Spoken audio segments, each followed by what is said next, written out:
దేవుని సన్నిధిలో మన హృదయాన్ని కూడా కడుక్కొని దినచర్య ప్రారంభించాలి.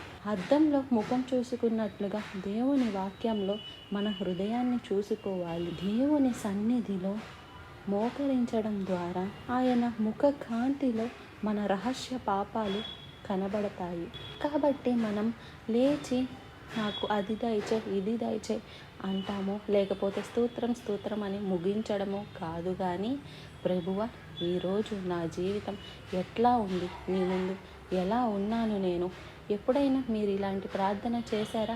దేవుని దగ్గరికి వెళ్ళి అన్నీ అడుగుతుంటారు, కానీ నా హృదయం నీ ముందు ఎలా ఉంది ప్రభువా, నా బ్రతుకు నీకు అంగీకారంగా ఉందా అని అడిగారా?